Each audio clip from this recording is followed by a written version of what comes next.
دوسرے جنم کی اس کہانی کو دوسری کہانیوں پر فوقیت حاصل ہے، کیونکہ اس کہانی میں اصرار و تجسس بھی ہے اور سائنس و قرآن پر بحث بھی۔ یہ ان لوگوں کے لیے ہی میں نے یہ لکھی ہے جو یہ کہتے ہیں کہ سائنس کا دور ہے۔ اس دور میں مذہب کا اثر کم سے کم ہوتا چلا جائے گا۔ ایسا کہنے والے کسی حد تک غلط ہیں۔ میں نے اسی نقطے کو مرکز بنایا ہے۔ سائنس و اسلام پر ایسی کوئی کہانی شاید ہی آپ نے پڑھی یا سنی ہو۔ اس کہانی میں تھرل بھی ہے اور سسپینس بھی، پر اسراریت بھی ہے اور سائنس بھی، یعنی ایک کہانی میں کئی قسم کی کہانیاں ہیں۔ یہ تجربہ آپ کو کیسا لگا ضرور بتائیے گا۔ والسلام، پرویز بالگرامی۔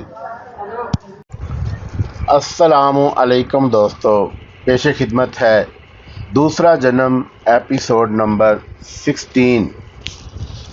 سورج ڈھل گیا اور شام کا سایہ زمین پر اتر آیا۔ وہ خدا کو یاد کر کے اندازے سے سامنے کی طرف بڑھنے لگے۔ ابھی کہا نہیں جا سکتا تھا کہ بھارتی فوجی کہاں کہاں پھیلے ہوئے ہیں۔ کئی بار ایسے آثار نظر آئے جن سے پتہ چلتا تھا کہ کچھ دیر پہلے یہاں سے فوجی گزرے ہیں۔ جب جب ایسے آثار نظر آئے وہ آس پاس کے کسی اونچے پیڑ پر چڑھ کر اطراف کا جائزہ ضرور لے لیتے، کیونکہ رات کے وقت بھی یہ علاقہ دن کی طرح خطرناک ہو چکا تھا۔ برفیلے میدان میں جہاں ہر طرف برف کی سفید چادر سی بچھی ہو، اس پر ہلکا سا دھبا بھی دور سے نظر آ سکتا تھا۔ اس وجہ سے وہ بہت زیادہ ہوشیار تھے۔ ان دونوں نے نہ جانے کتنی کھائیوں وادیوں کو عبور کیا اور پھر ایک ایسی جگہ پہنچ گئے جہاں ہر طرف ویرانی بھی تھی اور اونچی نیچی پہاڑیوں کے سلسلے کی وجہ سے بہت محفوظ بھی۔ وہاں سانپ بچھو جیسے کیڑوں کا بہت زیادہ خطرہ تھا، مگر بھارتیوں کی قید سے بہتر تھا کہ ان کا شکار ہو جائیں۔ آدھی سے زیادہ رات گزر چکی تھی، جسم تھکن سے چور ہو چکا تھا، اس لیے وہاں کچھ دیر کے لیے بیٹھے تو نیند نے دبوچ لیا۔ وہ دونوں اس طرح سوئے کہ صبح سورج نکلنے کے بعد ہی اٹھے۔ علی کی آنکھ پہلے کھلی تھی اور اس نے انگڑائی لیتے ہوئے اطراف کا جائزہ لیا تھا اور بری طرح گھبرا اٹھا تھا۔ اس نے پروفیسر کا شانہ ہلا کر انہیں بیدار کیا تھا۔ پروفیسر، یہ جگہ کچھ عجیب سی نہیں ہے؟ علی نے پوچھا۔ پروفیسر کے چہرے پر کچھ عجیب چہرے پر بھی ہوائیاں اڑنے لگی۔ واقعی وہ دونوں نادانستگی میں کہاں آ گئے تھے۔ شکر کرو علی، واقعی خدا نے ہمیں نئی زندگی دی ہے۔ ہاں، ماننا پڑے گا، علی نے تشکر بھرے انداز میں کہا۔ کسی نے سچ ہی کہا ہے کہ جو لوگ جہاد کے لیے نکلتے ہیں انہیں خطرناک جانور، زہریلے کیڑے بھی نقصان نہیں پہنچاتے۔ یہ کہہ کر اس نے زمین پر پھیلی لمبی لمبی لکیروں پر نظریں دوڑائیں۔ ہاں تو میں بتا رہی تھی، لڑکی نے کہنا شروع کیا۔ راجا تاشی نے اپنی حویلی میں، یعنی اس حویلی میں جس میں تم رہ رہے ہو، اسد الکبیر کو محفل میلاد کے بہانے سے بلوایا۔ مسلمان ہر قسم کی محفل میں جانے سے انکار کر سکتا ہے، مگر محفل میلاد یا قرآن خوانی کی محفل ہو تو اس میں انکار نہیں کرتا۔ وہ بھی وہاں جانے کے لیے تیار ہو گیا۔ جب وہ تیار ہو کر نکل رہا تھا اس وقت چھپتی چھپاتی زونو وہاں پہنچ گئی اور اس کے چہرے پر ہوائیاں اڑ رہی تھی۔ وہ سخت مسمے میں تھی۔ وہ سمجھ نہیں پا رہی تھی کہ کیسے اسے روکے، کیونکہ اصل بات تو وہ بتانا ہی نہیں چاہتی تھی، کیونکہ اس سازش کا سرغنہ اس کا باپ تھا۔ اسد الکبیر کو اگر معلوم ہو جاتا کہ راجا تاشی اس کی جان کا دشمن بن چکا ہے تو وہ بدلے میں راجا کی جان لے لیتا، اور زونو یہ بھی پسند نہیں کرتی کہ کوئی اس کے باپ کو نقصان پہنچائے۔ ایک طرف اس کا باپ تھا اور دوسری طرف اس کا محبوب، اسی لیے وہ الجھن میں گرفتار تھی، اور اسے یوں پریشان حال دیکھ کر اسد الکبیر نے پوچھا، کیا بات ہے زونو، تم اتنی پریشان کیوں ہو؟ بات ہی کچھ ایسی ہے، میرے علم میں یہ بات آئی ہے کہ کچھ لوگ آپ کے خلاف سازش کر رہے ہیں اور اس سازش میں وہ میرے ابا کو پھنسانا چاہتے ہیں۔ کہیں ایسا نہ ہو کہ وہ کامیاب ہو جائیں، اس لیے آپ کوئی ایسا راستہ تلاش کریں کہ جس سے آپ پر بھی آنچ نہ آئے اور میرے ابا بھی ہر طرح سے محفوظ رہیں، ان کے لیے آپ کے دل میں میل نہ آئے۔ اسد الکبیر نے ہنکارا بھرا، آپ کچھ کریں ورنہ وہ اپنی سازش میں کامیاب ہو جائیں گے اور آپ کے دل میں ابا کے لیے کدورت پیدا ہو جائے گی۔ اس لیے آپ کوئی ایسا طریقہ ڈھونڈیں جس سے سانپ بھی مر جائے اور لاٹھی بھی نہ ٹوٹے۔ خطرہ کس قسم کا ہے، کچھ بتاؤ تو صحیح، اسد الکبیر نے پوچھا۔ شاید کھانے میں کچھ ملائیں گے، زونو نے ڈرتے ڈرتے بتایا۔